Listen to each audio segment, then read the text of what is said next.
Gilmore to Andrechuk shooting. Score! Dave Andrechuk hits the 50 mark. Down the backing, racism. Holy Mackinac, he's got three! Hello, everybody. Good afternoon. Special time for the next episode here of the Leafs Lounge, coming to you live here with my co-host Justin Kudo, who is returning from vacay and excited to join me for our post-mortem. How we doing there, pal? It was great. I had a great time. I was out in Alberta visiting Banff with a couple friends, and beautiful. I was able to watch 2 Leaf games while there, and we split them 1-1. So okay, not bad. And I was able to enjoy the Nyes OT winner in Game 5 to prolong the series. At a restaurant out there in Calgary. So not a lot of Leaf love. It was great. It was great. Were you the only Leaf fan in the bar? Oh yeah, for sure. But the vibe, I went out to the restaurant, and that's when the Oilers game was on at the same time. Okay. And whenever the Oilers game was on, you'd have the bar filled with Oilers jerseys. I can imagine. The place would go crazy every time they would score, and it's just so awesome. Yeah, well, sounds like a good vibe. And then I guess you were home for Game 7 already? I was home for 6 and 7. 6 and 7, okay. Yeah. Okay. So I stayed at home for those ones, watched the mishap in Game 7 go down, which we will get into, but yeah. We for sure will, yeah. And I was fortunate enough to be there at Scotiabank for Game 6, which is one of the most incredible live sporting events I've ever been a part of, obviously. Very exciting. You might even be able to tell, I don't think my voice has returned to me yet completely. The part was that was a rough one. Night. It was awesome. Yeah. The building was live. It was a great atmosphere, and we're obviously dive into it. But that's the highs and lows of being a Maple Leaf fan. The highs were so incredible, and we always get overly excited, and then it just comes crashing into a wall. So on that note, I think there's a lot of things I want to discuss with you, because we haven't been on together for over a week, and now that the season's over, a lot of things going on with the media, interviews, locker cleanup. Want to kind of get your perspectives on what we heard there. There's obviously this coming Friday, we'll have the executive team, reported to be Keith Pelly, Shanahan, and Tree Living, set to speak to the media. So we'll get into that. And obviously also want to talk about the other happenings around the league, NHL playoffs. We've got the draft lottery tonight. And our new to get to. Cup picks as well. Sorry? And our new Cup picks. Yes. I'm sticking with Dallas after they pulled out the Game 7 win against Vegas. So, well, I think you had Dallas, Toronto, right? Yep. Yeah. So you definitely have to edit. You got to do an edit. I'll just change my East final winner, which was originally Rangers Leafs. So my new final is Rangers Stars. Well, and I think we did put a caveat to that prediction of the Leafs, that there was that blind faith bracket that you were submitting, and then a reality check bracket, right? So all good with that. So I don't think too many fans would really want to hear too much of a breakdown on the series or Game 7. I think we've all heard the noise, and everyone has their opinions on what went wrong and which player, didn't perform up to expectations. But I think one thing that it might just be good to get, a quick conversation going. The overtime winner, Pasternak, has been getting so much attention, even still, whatever it is, 4 days after the fact. I probably watched it no fewer than, I'd say, 125 times, and I'm not even joking. And I've changed my view a couple times. But now I'm pretty firm in terms of where I would assign blame for that. But I want to hear from you first. Seeing that goal, who do you assign blame to, or how many players you assign blame to? Where are you at? The thing is that it was very clearly a set play. Yeah. It was so clearly a set play. And it was also very clearly icing, but we're not going to get into that. Yeah, maybe. It was close, and icing is the least consistent call in hockey, in my opinion. Sure. I hate it was very close. It's not, Sometimes they call icing, and other times they don't, just depending on the situation. We'll get into another. Yeah. I don't know. I thought it was very clearly a set play that caught the Leafs completely off guard, and everybody's focusing in on Marner, thinking that that's Marner's guy. But when have you ever seen a winger follow the winger into the zone? That never happens. Right. When I watched the play, and because I didn't watch 100 times, but I watched it more than a few times. Yeah. Lyubushkin stepped up really high in the neutral zone where he chased out almost further than the red line, and that forced Riley to sink more into the middle of the ice, kind of covering. And whereas if Lyubushkin was back, then you have 2D kind of right next to one another like this, and Riley would be able to easier cut off Pastrnak in that pass. So I'm not blaming anything on Marner there. Like, okay, maybe you like him to follow Pastrnak a bit. He should have held him up, I think. He should have held him up. No. That's not his guy.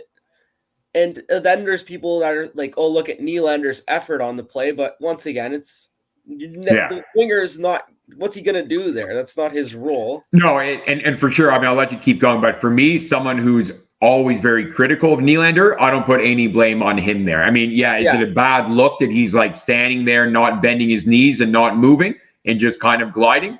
Sure, but that's not his guy. He's where he should be as a winger. Exactly. If he goes too far to the net, he risks Poster getting that puck and sending it behind him or whatever. Exactly. Nylander was, Yeah, so I think the person that was probably the most to blame was Riley for just not getting a stick on puck there as Pastrnak put his shoulder down. I thought he got to the net too easily, and Riley was or at least body on body, like do something. I kind of have it like 70-30 Riley. Then you would like Samsonov to use the poke check there because it was kind of there for the taking. It felt like that. Yeah. I see a lot of people on Twitter focusing on Marner, which he's the easy person to blame. He's the easy scapegoat for everything right now. Yeah. Which I absolutely hate because then you're just piling on the guy for something he wasn't really a part of. So it was a perfectly done set play that Boston executed to perfection. That's all. Yeah, and I think that's fair. It just like obviously 2 minutes into the overtime or whatever it was, fresh legs, like that just can't happen. I get it, credit to Boston for that play. But I think it's fair to like say, like, how do you let that happen? Like you've been playing so good in terms of your neutral zone game, coverage in the D zone. It just felt like there was a lack of communication. To me, if I was assigning blame, it would probably be like 40% Riley, 40% Samsonov, and maybe 20% Marner. But even that seems a little bit much. To me, I felt Riley let up. Like I think he kind of let up. Sorry? Blame Keefe for the defensive structure that he has in place. I mean, you don't have to convince me to blame Keefe. I have a lot of things to blame him for, and I think the fact that those players who were on the ice didn't know how to play that in the most meaningful shift of their season, I think that falls a lot on Keefe too. And it's not exactly a play that we've never seen before. You see a lot of these plays where it's a dump in and you play the ricochet off the boards. Like it's a pretty common play. Yeah. And it's like it just felt like Riley and Samsonov, like either Riley assumed Samsonov was going to come out and either push it into the corner or even come out and grab it. But the fact that there was not communication there because Samsonov, he couldn't have been playing any tighter to his net on that. And that, to me, that should have signaled to Riley that, okay, I can't let up here. I've got to be stride for stride with Pastrnak and either tie up his stick or make sure I'm first to that puck, which he had the best opportunity to do. I think with Mitch Marner, all it would be is just kind of like, get in his way. Trying to get in his way. And that's why I think even 20% might be harsh. He'd probably be no more than 5-10% to blame there. It's just something that yeah, you would like him to see Pasta going for the puck, knowing that maybe he's going to beat you to it, but can you somehow make him have to go around you to get the puck rather than just a beeline right past you and Riley? That would be my only thing with Marner. But Samsonov playing too tight, Riley assuming Samsonov would get there before Pasta. And you could tell, like, and we'll get to the media interviews in a bit, but you could tell Riley was really feeling responsible for that in the media interview. Yeah. So, yeah, a tough play all around, but that's where I'm at. I think the more I think about it, the more I understand why Samsonov didn't come out of his net, because how many times in that game did the puck take a really weird, crazy bounce off the boards or the glass? Like it was on a handful, multiple occasions where it would hit something in the boards or hit something, the stanchion, and it just pop out. So that's why I think maybe he was a little bit tighter to his net, just playing for an odd bounce. Yeah.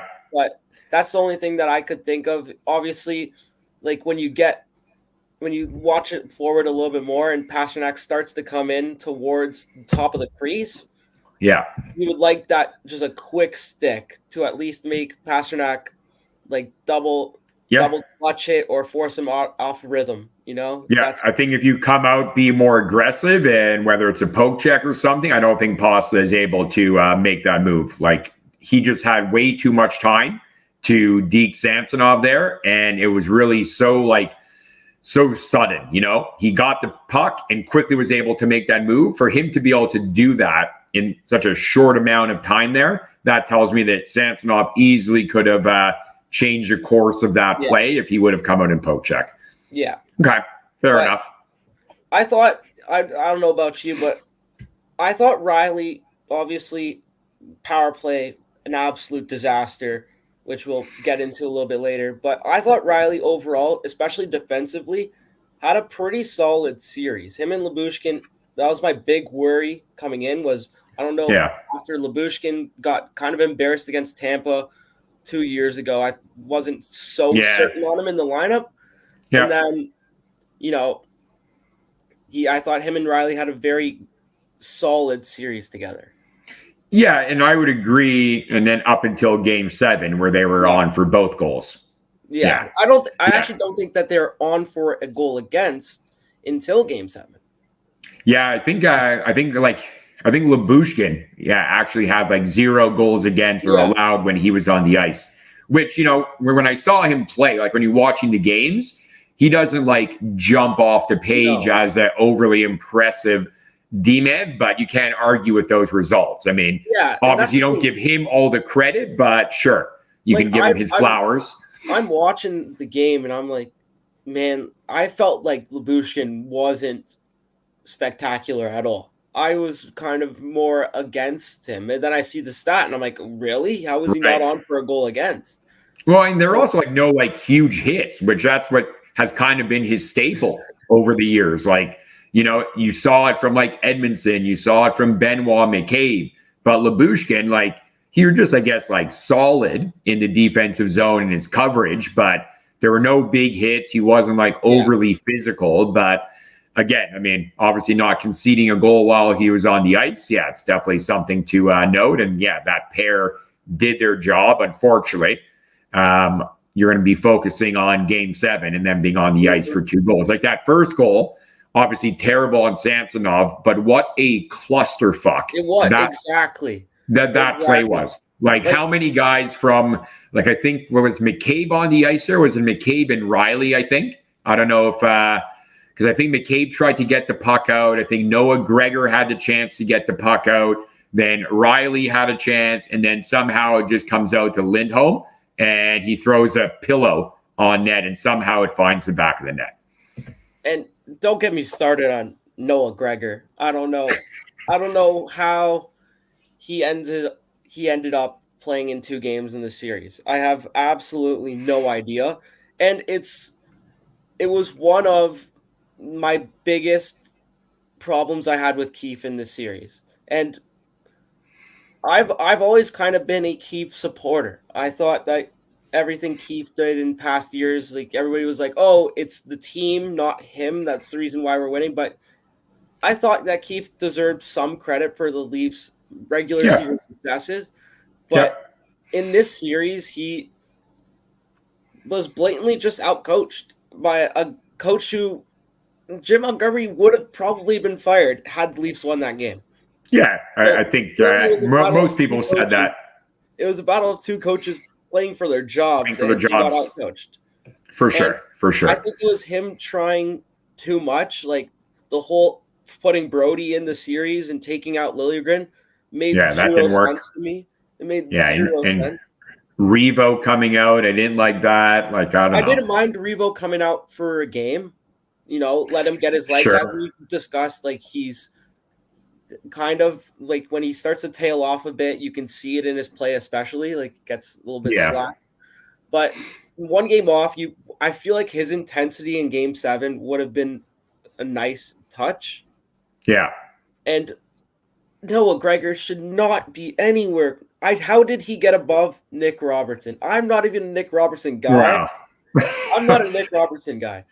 I mean, I think we were saying it all along. Like Nick Robertson might be one of our 12 best forwards by default, but after 6 games, you haven't put the puck in the net and you've been pretty much invisible for most of the series. I didn't mind Nick Robertson coming out for Game 7. I'm not going to say like, oh, if you would have had Robertson in for Game 7, he for sure would have scored, as some Leaf fans are suggesting. I'm had his chance. And I'm saying the Leafs scored 5 goals over their last 3 games. And I'm gonna fall into the what ifs of Nick Robertson, but he's got the potential of Robertson is better than any version of Noah Gregor you're gonna get. Sure, but if you're not scoring, are you doing anything that helps you win a playoff game? Does Noah Gregor You're actually doing less. He was actually not as bad as I haven't liked Gregor for most of the year, but when he came in there, he was forechecking. Like he was really good in Game 6. I thought. I thought he was very good because he has that straight line speed where you're like, oh, there's Noah Gregor, but then he doesn't really like. Sure, they had some good shifts. I mean, he won't ever do anything with the puck, but in terms of forechecking and being able to like either get to loose pucks, like I thought he was okay. I mean, he's not moving any needles, but Robertson, Reeves, Yarncroke, all these guys on our third and fourth lines, you could say the same thing. Like Yarncroke is probably like one of the worst all-time playoff performers right now.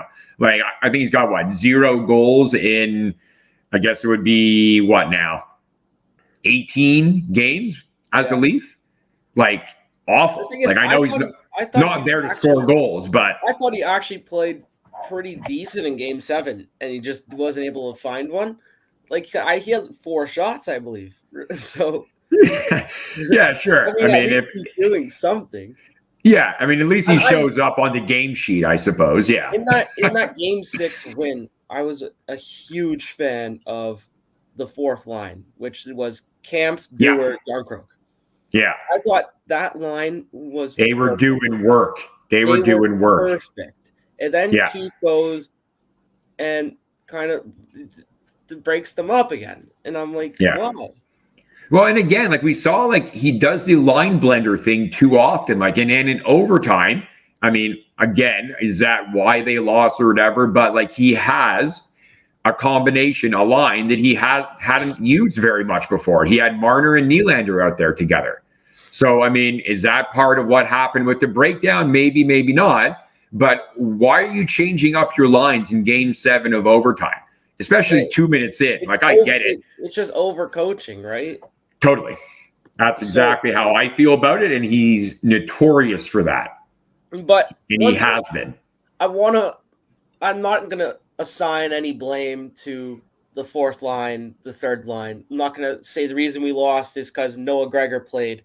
At the end of the day, the reason we lost is once again the big guys didn't show up when we needed them to.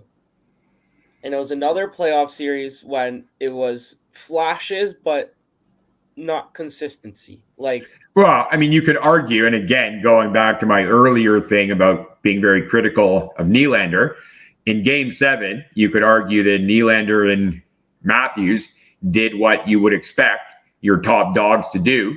They, got that potential game-winning goal. And then obviously game 6, both goals from Nylander. Yeah. We didn't see too much from Mitch Marner, even Tavares, not too much.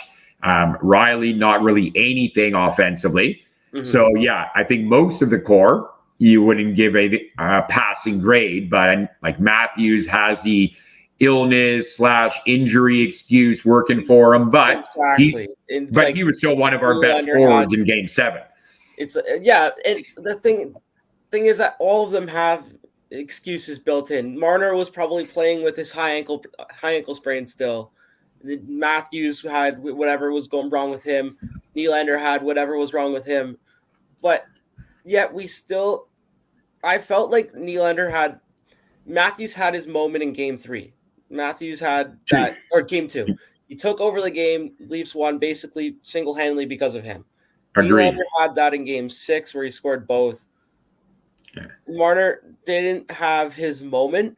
Tavares didn't. That's a very nice way of putting it, Justin. I like that. He didn't have his moment. Tavares didn't have his moment. You could say he's helped on. Well, he scored that big goal in game 2, the winner on Nyes that he helped. I mean, I don't think he is that enough? No, I don't think that's enough. To your point, he won a shit ton of faceoffs. So I'll give him credit. We dominated the faceoff dot. That's what. Yeah, it's awesome. Yeah, I think that's a win. That's a win. Who cares about who wins the series? I feel like everybody's like, oh, at least Nylander scored and Matthews set up the goal, so that they did their part. No, I don't. No, I don't agree with that. No. You need to score more than one goal in a playoff game. Yeah.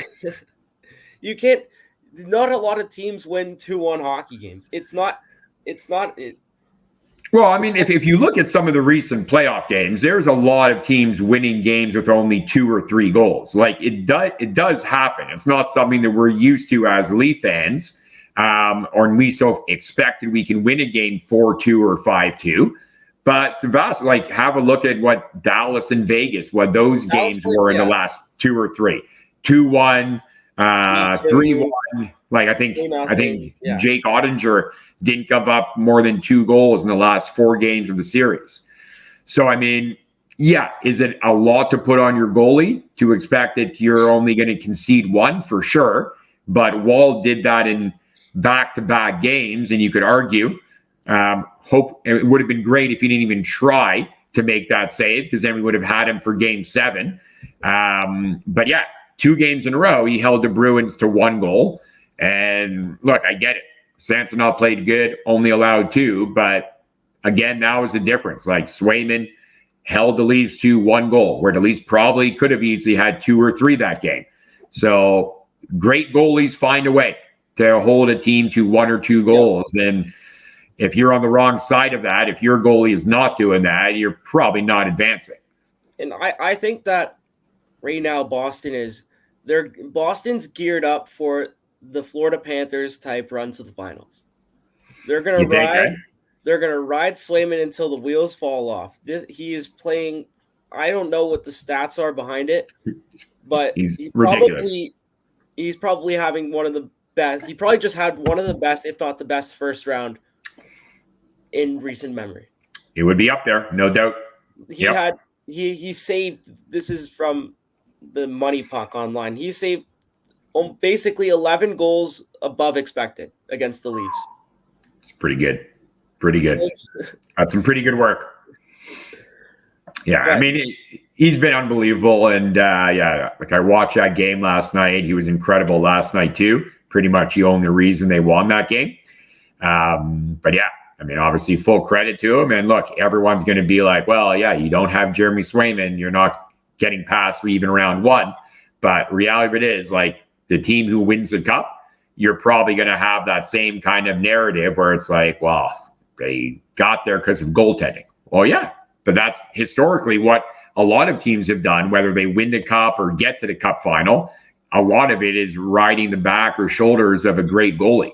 So unless you're Edmonton and you just have a power play that clicks at 55%. Yeah, if you can hit 55% in your power play, especially because this series, I feel like in every other past series, especially the loss against Tampa 2 years ago, you could look at it and say the refs didn't help us. I don't think that we, as Leaf fans, have that excuse in this series. I feel like okay. I was about to challenge you if you're going to use the refs as an excuse this time, because largely I think the refs were pretty fair all around. I thought it was a well-refed series, and so we can't. That's not an excuse that we can use this year. No. Well, I mean, especially when you hit at 5% on your power play. We had the most power play time among teams in the first round. Yeah. Well, and even like I thought that was going to end the season when in Game 6 we had that 4-minute power play. Oh, and I think we may have had 3 shots in that 4-minute power play. It was pathetic. As soon as we got that 4-minute power play, I'm sitting on the couch next to my dad, and I said, "There goes all of our momentum." Before the power play even started, I said, "That's it. We just lost our entire momentum in the game." Yeah, and that should have been curtains, except for the brick wall. He said, "You know what, guys? That's okay. As long as you give me 2 goals, it's over. It's over." So, but now we obviously have the problem with can you expect Wall to be your number 1 goalie? He is made of glass. No. You can't keep having that. I think that he is the perfect 1B. And I think right now that's as high as I could put him because of the injury. I don't expect Samsonov to be back. I think that Tree Living will take a good hard look at the free agent class, which is Garbo. It is terrible. Well, wait, you got Matt Murray, Samsonov, Jones. I think the 3 best UFA goalies are all Leafs right now. So I think that then leaves you with I've thought about it. The goaltending out there is not good. Saros. Trade. I don't know. I think Nashville's pretty happy with being a playoff team. But they have, I forget the guy's name. I'll probably screw it up if I try and pronounce it. Yeah, the Russian. Yeah. So he's coming. I think he's almost ready. And Saros only has 1 more year on his deal. They're saying there's no way Nashville will re-sign Saros. So do you want to get something for him? What do you need to give up to get a Saros? Marner. Well, why don't we hold off on the Mitch Marner talk, because I think we can easily do 20 minutes on that alone. Well, why don't we turn to, I guess, the locker cleanout day media questions. I assume you probably, if you didn't see it live, you definitely saw the clips. I mean, just for my perspective, the token answers, lack of accountability from Marner, Matthews, Nylander, JT, Tavares, just kind of, just very clueless. Tavares, as your captain, says we're right there. Like, really? You're right where? It's early May and you're talking to the media again. No, you're not right there. And then, I think Austin brought up with Mitch Marner, there's always a scapegoat here. And it's like, well, he's not wrong. Right? He's not wrong.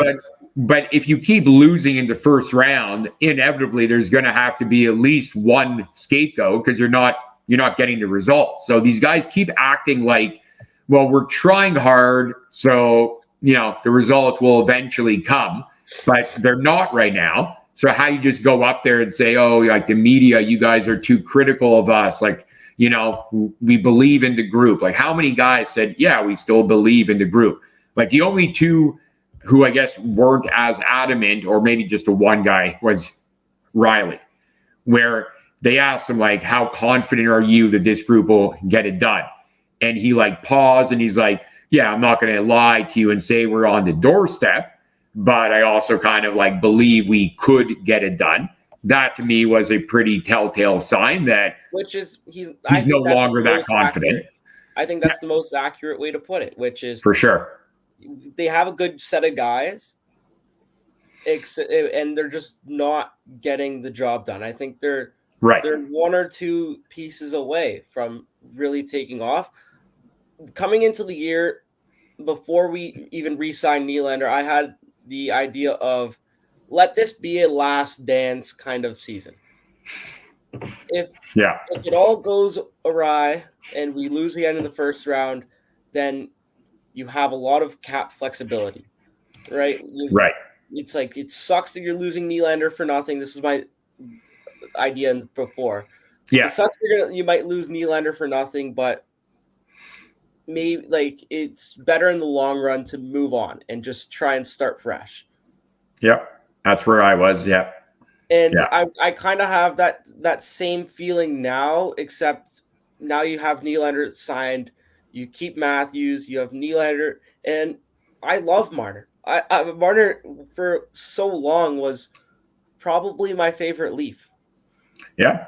And you are not alone in that. There's obviously a lot of fans that even now are still kind of, saying hey, you can't blame him. Marner is, and it sucks because I know this is Phil Kessel 2.0. He's gonna get chased out of town, and he's gonna go and he's gonna perform on another team. And he's gonna go and perform on someone's third line like Phil did. Well, was that the third line? Yeah, I mean, Phil Kessel could have easily won Conn Smythe that first year. Oh no, I mean he was incredible, but he was on the third line. I mean they had the Crosby line, the Malkin line, and then Phil on the third line. I forget who the center was, for sure. Yeah. But I think that's where with Mitch Marner, and I think we're already kind of 1 foot in on the topic, so let's keep rolling. But with Mitch Marner, I think it's where I'm at with him is it's like it's been 8 years. I'm done with just try again. He understands. We learn lessons every year, every time we lose. Let these guys give it one more kick at the can. Like I was done with that after the Canadian series, and I think a lot of fans were. Like just that belief that these guys will figure it out, the core. I don't see that happening. I haven't for a few years now.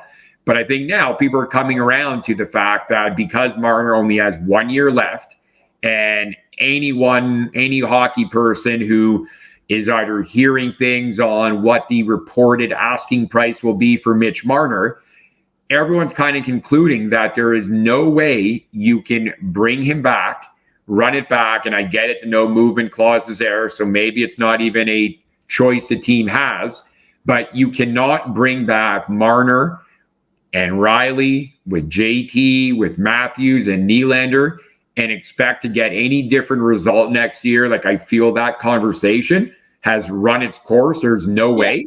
And you don't have enough cap room if all those guys are back next year to do anything of significance. Like, you can add one of the top blue liners in UFA. You can add maybe 1 or 2 forwards, but you're really hoping that your improvement is going to come from guys like Easton Cowan, Fraser Minton, hopefully making the team. If Wall can be healthy, hopefully that gives you great goaltending. But you're probably not going to be a big player for like a Markstrom or even a Saros unless you're moving a significant piece because you won't be able to afford it. Like we only have 4 D-men signed for next year and 1 is Timmins. And everyone feels that's the priority of what you have to upgrade, the blue line. So I just don't see how anyone can be like, let's bring Mitch Marner back and the whole gang and expect a different result. No, and the thing is, you move Marner. Right now, we currently have $18.5 million. Right. That's with Domi, Bertuzzi, all the guys coming off the books. I think, I don't know how you feel about this. I think I'm kind of done on Bertuzzi. I think I wasn't. Everybody was saying wait till playoffs. I wasn't impressed. Agreed. Yeah, I think it would really have to be at the right price for me. I really expected more, and I think that he'll want more money, especially with the cap going up, and the Leafs can't do it. I think Domi, you bring him back. I think Domi exudes the passion. He exudes exactly what you want in a Leaf, and he has that flexibility where he can play anywhere in your top 9. Yeah, and he probably will take a discount. And I think that will go a long way. Exactly. Yeah. If you can get him for 2.75, 3 mil times 2 or whatever, you can't turn that down. And so where I've next where I'll go is your RFAs. You have Robertson and Liljegren are your RFAs. Dewar. And Dewar as well. If Keith's coming back, if Tree Living says, which I don't think he will, I think Tree Living wants his own coach, as all GMs do. Like, you come in, you want your own coach. Yeah. If though they do in fact keep Keefe for whatever reason, then Robertson, Liljegren have to go, because this current system, and I've kind of wavered back and forth on whether Liljegren is going to be a Leaf long term.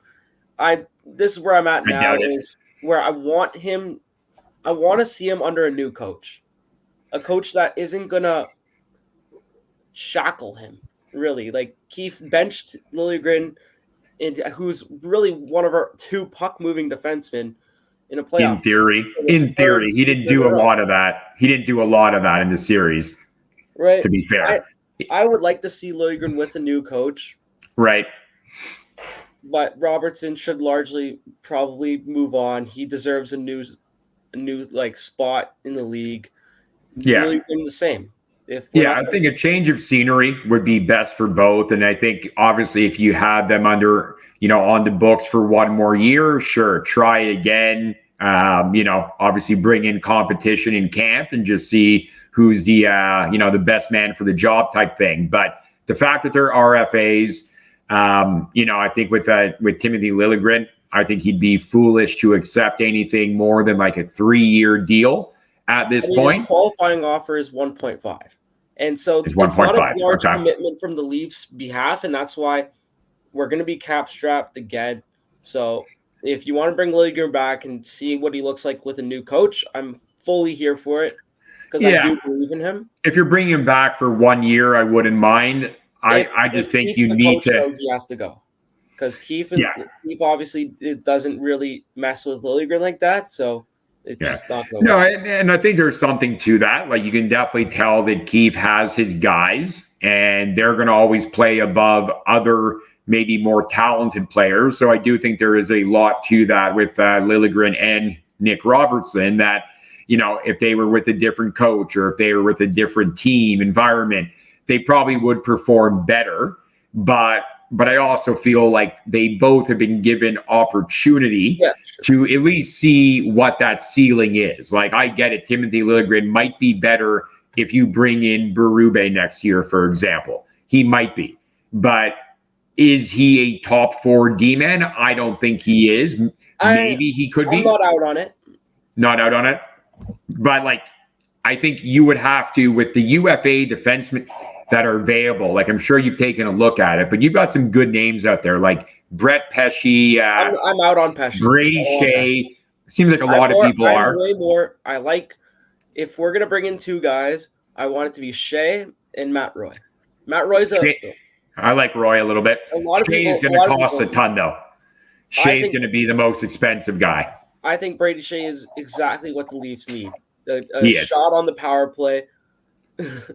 But I don't think you bring in Shea unless you're trading Riley. Have 2 left Ds both making 7.5 plus, because that's what Shea is going to get. He's going to get close to 8. I don't think that you have to move Riley in order to bring him in. I think especially if you do think you're trading Marner, then I think it's a lot easier to fit them in. Yeah. Yeah, if you're moving Marner, sure. Yeah, if we're using that kind of scenario, agreed. So you also have Brandon Montour, Chris Tanev, Dylan DeMilo, Sean Walker, Nikita Zadorov, Alex Carrier. That there, and it gets a little bit weak. You got Labushkin, Hakanpää, Tyler Myers. Yeah. But there's a lot of right shots there, right? You got Sean Walker, Tanev, DeMilo, Matt Roy, Pesce, Montour. So there's a lot of options there if you can clear cap room. I think Brandon Montour is another guy I'm intrigued by, because I think Tree Living had the right idea bringing in Klingberg. It was the wrong player, but it was the right idea. We need someone who's going to be a new quarterback on the power play. Riley, I love Morgan Riley. I think he's a Leaf for life. Right? That scares me. That scares me a lot. He's homegrown talent, and I'm sure he would want to be, and I guess it kind of is the same thing with me with Mitch Marner, where I think there's such a overwhelming belief and kind of perspective from Leaf fans that, oh, you can't trade Riley. He's such a leader. He's such a nice guy. But like, it's not working. So like, I get it. It would be shit if we had to give up Riley, even Mitch Marner. They've been great ambassadors for the team and the city. But at what point do we need to have a GM who doesn't care about that anymore? Like, I prefer to win with guys who are absolute jerks than guys that it's like, well, like, I love when Morgan Riley talks to the media and he does all his like community stuff. Like, look, we can find other guys to do that. Unfortunately, these guys don't get it done on the ice. So I'd rather move on. And I just don't think if you keep Riley, you're probably putting yourself mostly out of the top tier of UFA D-men, unless, to your point, you move Marner. Yeah, and I think especially if you have Cal and Minton coming in, Nyes, I expect to take another leap forward, and I think he was probably one of our best players consistently throughout the series, and he really showcased his potential and what he was unreal. Great, yeah. He just absolute horse. Yeah. Well, I think you have good building blocks here. Where for sure, I don't think anyone wants to see a rebuild. It's a retool, but you can't call it retool if you're keeping Marner, Riley, Nylander, Tavares, and Austin Matthews. Well, I also think he's not a retool. I also think that I told you before. I think JT he's gonna re-sign no matter what. At the end of it, I think he'll take the Bergeron deal, where it's maybe a 3x3, and that he plays out the rest of his career as a Leaf. I think probably I could see that's the way it's going to go. Yeah, I really. But I also think that means that this summer we need a new second line center. So you'd already bump him down. Well, yeah, but you're not going to be able to afford much if you've got Tavares at 11, Matthews at 13.25. I would think you kind of maybe get a third line center. Whether you can move off of David Kampf, probably not. But they've got to figure out something with the bottom six, because Kampf, Yardcroak, even though it was improved from previous years, we even talked about the fourth line having some really good games, and yes, that's true. But you also need a bottom six that can help put the puck in the net too, and those guys weren't capable. Yarncroke, I think Kampf had one goal. Dewar, if you played him 30 minutes, he wasn't putting the puck in the net. You have to find Noah Gregor, same thing. You got to find some more capable guys on your bottom six. It can't just be guys who play on the PK and like Kampf are 48% in the dot. Like, that's not good enough. You're not moving the needle with those guys. Sure. I think that Dewar, I would want to bring Dewar back. I'd want to bring, obviously you have Reeves coming back. If you can move Kampf, maybe Kampf's a part of a potential Marner deal. Yeah, I can see that. But you have to prepare Leafs Nation for if Marner in fact does waive his no move clause, which all of the core five have. So just can't go hastily around saying Marner to Utah, because he's not going to waive it. No, for sure. Agreed. Right? Yeah, so he's going to be asked. It's going to be like, sorry, go. I seen Marner for Keller and Josh Doan. That's not happening. Yeah, I saw that. Right. So. Yeah. No, I think they're going to have to go to him and say, hey, give us 5 teams. Give us even 5 teams. And we'll come back to you if we can work something out. Yeah. We're not saying we need to trade you, but we might be at a point now where it's probably in the best interest of our team and you. And I think that's where Tree Living, and if Shanahan is still around, it's going to be a very delicate conversation. But who knows? Mitch Marner might be at the point where he's going to be the one to come to the team and say, I want out. I don't know. I'm willing to wait. I get that impression from him. I think that Marner is fully bought into the idea that they can do it. Whether he's right or wrong in that belief. But do you think he believes that, or he's just saying that? He firmly believes that he's going to win a cup here in Toronto. Really? I feel like that's every Toronto kid's dream is to grow up, play for the Leafs, and bring a cup. For sure. But I don't know how much of that is just like fairy tale, which I think a lot of Leaf fans like to subscribe to. The fairy tale that, Mitch Marner is going to be holding up a cup. Tavares will, I wouldn't say there's no chance it could happen, but to what we talked about earlier, they're not close.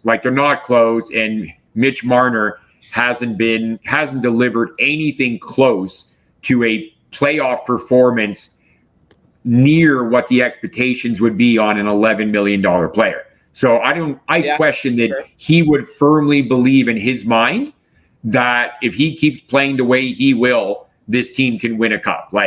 Dude, you got to be a driver. If you look at what McDavid, Draisaitl do, McKinnon, Rantanen, Makar, you see what those guys are doing, and then you see what you did, and saying the last 8 years, you can't think you're going to get it done.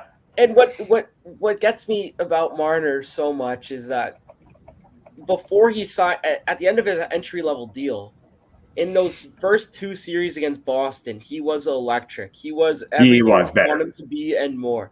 And that's why I can understand why I don't like it, but I understand why the Leafs paid him what they did, because they're projecting. They were like, he's coming off of a plus point per game season. He's only getting better, and he's proving in the playoffs when the lights are the brightest, he's going to come in and play. Right? Yeah, and I agree with all that. I still think they obviously overpaid a little bit based on the market. I think it was too much too soon, especially not getting 8 years on that contract. I think they went a little bit too high. I think Tavares should have been, okay, UFA, we're bringing in a guy, we have to kind of pay this amount to get him. And then I think Matthews and Marner should have been paid underneath the Tavares. They obviously weren't. They were basically paid the same pretty much with Mitch, Matthews a little bit more. So those guys got paid too much. But I think with Marner, I think there was that expectation that sky was the limit for him. And to be honest, his best year was that year before he signed a contract, where I think he had a 94-point season. He's done very comparably, had very, comparable performances. Right? Yeah, hasn't taken a step forward. I'd argue he hasn't really taken a step back, but he just hasn't elevated. He hasn't brought anything new to his game or to his on-ice performance. And that's why right now you're at a point where everyone knows Mitch Marner is not taking a discount. Everyone knows that. He's going to say, I don't know. I haven't heard one hockey guy, and you could argue how credible they are. There's no one who's saying he can't sign a deal until July 1st. No, for sure. And I think it's obviously speculation, but whether it's Kyprios, whoever, everyone's saying he does. But he also knows his dad, and he knows that there's no way Mitch Marner is taking anything below 12. See, I just did a quick look on Marner, and this is what gave me so much hope, and what kind of was propelled him to be my favorite Leaf for so long, which is in his first 3 playoff runs, right? He comes up that year against Washington. He was third line. He had 4 points in 6 games, and it was not bad. Goal and 3 assists. Then he comes back the next year against Boston when we lose in 7, 9 points in 7 games, including that what was it? The penalty shot goal where he on the penalty shot. And then I think he had that awesome shot block, right? That awesome shot block in Game 6. Yeah. Or he blocked 2 shots within 10 seconds, and it looked like he was going to have to be carried off the ice. Yeah. That was pretty cool. So he finishes his first 20 playoff games with 18 points. Yeah, we were okay with that. We were fine up until then. And so you're projecting at that point. You're like, this is guy, he's 22. He's coming off, you're right, 94-point season. The sky's the limit. And then he kind of, for whatever reason, kind of just stayed. He's just here now. Stagnated, for sure. Yeah. For sure. So, whereas we've seen Matthews and Nylander take the opposite approach. Like they both kind of, obviously Nylander is at the point where if you look on Twitter, depending on the day, he's the greatest Leaf playoff performer of all time now. And it's like, really? Did Doug Gilmour not happen? Excuse me? Yeah, or Sundin. But yeah, I mean, that's kind of where the narrative and the perspectives are right now. Nylander and Matthews, I mean, I think with Matthews, he kind of gets a little bit of a free pass, and probably fairly because of the injuries. But the fact that he was so good in game 2, came back at, who knows, 50, 75% in game 7, and was still better than most of the Leaf forwards, which you would expect him as a top player, but who knows how healthy he was or whatever. Those two guys are kind of getting a little bit more of a pass, or a lot more of a pass than Mitch Marner, because they've done something recently. Yeah, because they had those moments in the playoffs. And Marner just never had that moment where he kind of put the team on his back. And look, I mean, I think everybody loves the guy who can score goals, and that's not Mitch Marner's game. So yes, he's of the current group, he's the highest scoring player in postseason, right? He's got more points than Nylander and Matthews, but yet everyone presents the argument that he's been the worst of all of them. So I get it. The truth lies somewhere in the middle there. But, when you look at what he did even last year, he had 3 goals, but only 1 goal came after game 2 against Tampa. And of his 14 points, 7 of them you could argue were, or not argue, but they were power play points. So he got a lot of his cookies, as I like to say, through the power play. And in that game 2, it was free point night for everybody. And it was mostly in games that didn't matter. Like in game 6, and then the 5 games against Florida, like he was kind of a no-show, and that's why people were getting on him. Yeah, I did see the stat. He has 1 goal in 14 games when the Leafs are facing elimination. 14 playoff eliminations, 1 goal. And of course, people are going to say, well, he's a playmaker. He's not supposed to score. Yeah, he hasn't had too many points in those elimination games either. I think that's even more the point. He just hasn't been good when they've needed him to be. So, real quick, I don't know what your stance is on where we're going next in coaching wise. Are you fully on the Keefe is getting announced as he's getting fired tomorrow? Whether it's tomorrow or Thursday, I think what was a telltale sign was, you probably heard this, like they were initially going to do that executive media meet on Thursday. They delayed it and pushed it back to Friday. Oh, okay, Friday now. Okay. Yeah. So why are you doing that unless you're trying to buy time for something?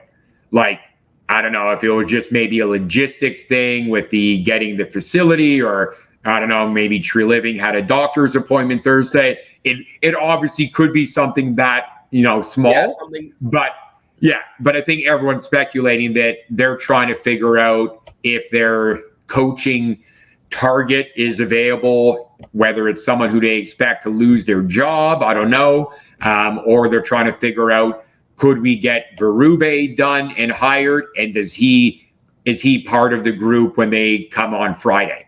So I think there's a very high likelihood Keefe is gone. Yeah. And if you saw how he was like, he sounded at the media, he was like holding back tears. He almost made me cry for him, Yeah. It was a very tough look, and you could tell it was a man defeated. Yeah. And you haven't heard that from him in the past, where I think he had more confidence because Kyle Dubas was the GM. He was saying, it's all on me. Like, the accountability lies with me. I have confidence in myself as a coach, but I also recognize that I haven't got it done. So it almost felt like he knew what was happening. And also the thing he said about Tree Living gave him the option of doing the exit interviews. That was an odd thing to say. Yeah. So I think you're done. I think you're done. If you're coming back, I think that why would that be optional? If you're the head coach, you do exit interviews. I think that what's likely is they clean the staff completely. I don't think you bring a single person back. Mike Van Ryn, the penalty killer's ass. Get out of here. Wait. You want to bring back Guy Boucher for power play? Guy Boucher should have been fired He shouldn't have even been the power play coach going in the playoffs. I don't know. He should have been fired after like game 2 or 3. Yeah. So QBC's gone. Dan Ryan's gone. I think you just clean staff completely and you just bring in new guys. Yeah, like, I'm all for that. I think that there's no way you can bring any of them back. Yeah. No, and I think, obviously Berube's been the name. Like, I don't know if you saw on TNT where Biz, the way he kind of like said, like, hey, don't start with me, Chief, or I'm going to announce you as the new coach of the Maple Leafs. And I've seen that zoom on Berube's face so many times. It almost, obviously, as Leaf fans, we're probably looking at it too much and overthinking it. But it almost looked like he was like, hey, don't talk about that, dude. Like, it's actually happening. Please don't talk about that. Don't spoil it. But, yeah, I don't know if it's Berube, but I do feel it won't be Keefe as coach.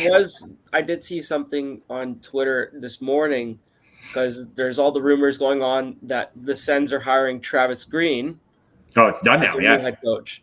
And I saw something that said that they were in talks with Berube, but they couldn't get the money down. And I guess because Ottawa, a little bit cheaper of an organization than what MLSE would be.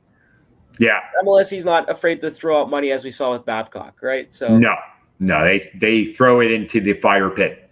What I'd much rather prefer is they hold out and wait for the Canes to be done against the Rangers in a week and a half and see if Rob the Bod is planning on coming to Toronto. That'd be nice. Yeah, I mean that would be my top candidate. It sounds like he might be available because he's asking for like a lot of money, which is probably well deserved. But he's going to get like more than Babcock got when he was hired here as coach. And that Canes they're talking $7 million. Yeah, Carolina ain't paying it, so I do think he's gone.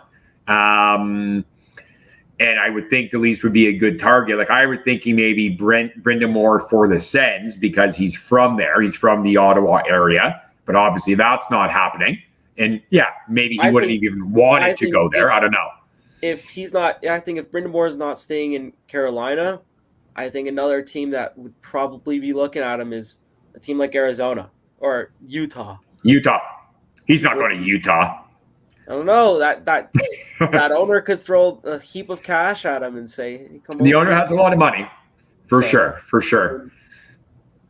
Yeah, it'll be interesting to see what happens. And then on, I guess with that meeting on Friday, obviously there was speculation before that maybe Shanahan won't be coming back. This kind of makes me believe that he obviously will. Yeah. The only thing that's been like I've been reading a little bit on Twitter is the possibility that Shanahan is there because they're trying to give him, a respectful send-off, but he's actually going to be resigning on Friday. I think that's a possibility, but I don't know. But I also don't know how important that would be to Shanahan. Like if new president Keith Pelley told him, "You're gone, I'm going to give you the choice. Do you want to join me on Friday and say that you've decided to resign as opposed to what's really happening? I'm telling you, you're gone. Or do you just want us to make a PR announcement this week and you don't get to address the media and say goodbye to the fans?" So that could be a possibility. Maybe Shanahan said, hey, you know what? I've spent, I don't know what it is, 10 years now. Yeah, I wouldn't mind being able to address the media and the fans one more time and thank everybody in a public setting. Mm-hmm. So I'm not sold on either way that they're going, but that's kind of been stuff that's been floating around. Yeah, that's right. I don't know exactly how nice I'd feel with Tree Living taking over president duties as well. I would hope that's not the case. Feels a little bit too soon. And so maybe Keith Pelley wouldn't even do that, but he wouldn't replace Shanahan. And then if Tree Living convinces him through next year that, Tree Living obviously has a good grasp on all the areas of hockey operations and running this hockey team, we could kind of give him the, kind of like the Messiah jury title, where you just basically run the entire hockey department. But I don't think that would happen yet. I would hope not. Yeah. The other thing, I guess, before we kind of jump off, Hart Trophy, obviously Austin Matthews not a part of it. Are you surprised, or did you expect that? I was actually more surprised that he was nominated for Selke. I was more surprised about that. Yeah, like I didn't see that coming. I think it's fair to. I mean, I think the Selke Trophy has like changed from what it used to be when like guys like Bob Gainey won it, where it was truly the best defensive forward. Now it's become who's the best two-way forward. Like, you can't get nominated for that trophy if you're just some third line penalty killer, shutdown defensive guy. Yeah. Like, they don't look at those guys anymore. It almost feels like you got to be a Barkov, a Bergeron, who plays in all situations. So I think they look at stuff like Matthews. I mean, you know, for forwards, he's up there for shot blocks, you know, takeaways. So I think they probably put too much stock into that when they do their assessment. I don't know how they judge it, because I think it should go to, I don't even know how do you even decide who's the best defensive forward? What are the metrics for it? Yeah, and that's kind of my point. Like, it seems like everyone has their own interpretation, or I guess enough. I just know Barkov's going to win it this year. I don't even have to look at the odds. Sure. Oh, so, for sure. I don't even know why he'd win it, but sure, let's just give it to Barkov. It's the new Bergeron. Well, I think everyone has just been like calling Barkov the most underrated player for 10 years now, so they've got to give it to him. And he actually is a phenomenal two-way player, no doubt. But similar to Matthews, is he one of the top 3 defensive players in the league? I don't know. I guess so. And I kind of feel the same way as you. Like, how are you assessing that? Like, I guess there's stats from goals against per 60 that you can look at for forwards, like but that's more of a team thing. Yeah, it's a line thing as well. Right. I don't know. Right. It's weird. So, yeah, anyways.